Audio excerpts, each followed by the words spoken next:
Kalian pernah gak sih ngerasa dibandingin di keluarga kalian? Atau bahkan ketika di sekolah, kalian dibanding-bandingin sama temen kalian yang lebih famous, lebih tinggi, atau bahkan yang lebih banyak followersnya di Instagram. Kesel gak? Pasti ada rasa keselnya ketika kalian dibanding-bandingin sama teman-teman yang lain. Nah, tahu gak sih dalam bahasa Inggris ketika kita ingin membandingkan dua benda atau bahkan dua orang, kita harus menggunakan tenses yang mana?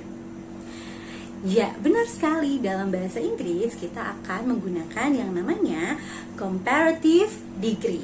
Apa itu comparative degree? Seperti yang tadi sudah dibilang bahwa comparative degree itu digunakan ketika kita akan membandingkan dua buah benda, dua orang, dua ekor binatang, atau bahkan dua buah bangunan yang ada di sekitar kalian. Apa saja formulanya dan bagaimana sih cara menggunakannya? Sebelumnya, coba bayangkan seekor gajah dan juga seekor kelinci. Apakah keduanya memiliki badan yang sama besar? Apakah keduanya memiliki tinggi badan yang sama?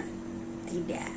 Nah, itu merupakan salah satu contoh ketika kita akan menggunakan comparative degree, di mana kita membandingkan dua buah benda, dua orang, atau bahkan dua ekor binatang yang memiliki ciri-ciri berbeda. Contohnya tadi, seekor gajah dan juga seekor kelinci. Comparative degree juga sangat berkaitan dengan penggunaan kata sifat dalam bahasa Inggris. Apa saja sih kata sifat yang biasa kalian gunakan? Coba kita ulangi lagi ya sama-sama karena kalian sudah mempelajarinya di pertemuan sebelumnya. Dalam bahasa Inggris, adjectives terdiri dari 1 sampai 2 syllables dan juga lebih dari 2 syllables. Di sini 1 sampai 2 syllables contohnya adalah big yang hanya ditambahkan er di belakangnya sehingga menjadi bigger. Sedangkan untuk yang lebih dari 2 syllables ada beautiful dan kita harus menambahkan more di depannya. Ada juga small atau lebih kecil menjadi smaller, lalu juga ada diligent ditambahkan more menjadi more diligent atau lebih rajin. Ada juga tall ditambahkan er menjadi taller yang artinya lebih tinggi, dan juga more expensive yang artinya lebih mahal. Bagaimana kalau kita langsung saja lihat nih formula yang digunakan?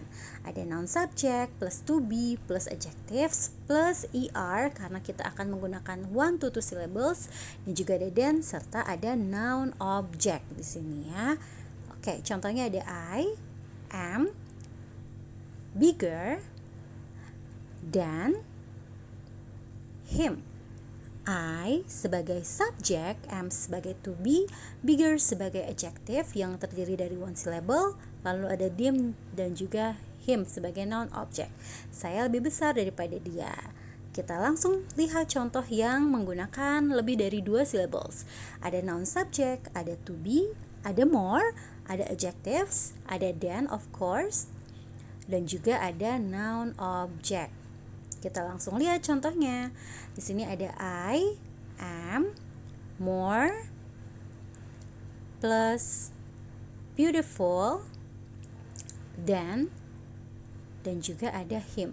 Di sini I sebagai subjek, am sebagai to be, more beautiful sebagai adjectives, dan juga him sebagai non objek. Artinya saya lebih indah daripada dia. Mungkin suaranya lebih indah ya.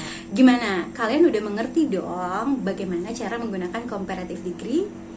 Dan kalian juga jangan sampai lupa untuk menggunakan beberapa adjektif atau kata sifat yang memang sering digunakan dalam kegiatan atau aktivitas kalian sehari-hari. Mulai dari sekarang, jangan lupa untuk menggunakan comparative degree ketika kalian menemukan dua buah benda yang memiliki ciri berbeda, atau bahkan dua orang yang memiliki ciri fisik berbeda, atau bahkan dua buah bangunan yang memiliki ciri-ciri berbeda. Tapi ingat, ketika kita ingin membandingkan dua buah benda, dua orang, dua ekor binatang, atau bahkan dua buah bangunan, jangan lupa untuk tetap menjaga sopan santun, karena comparative degree digunakan hanya untuk membandingkan dua benda atau dua hal lainnya dalam konteks yang positif. So, keep fighting and terus belajar bahasa Inggris ya. Sampai jumpa pada pertemuan berikutnya.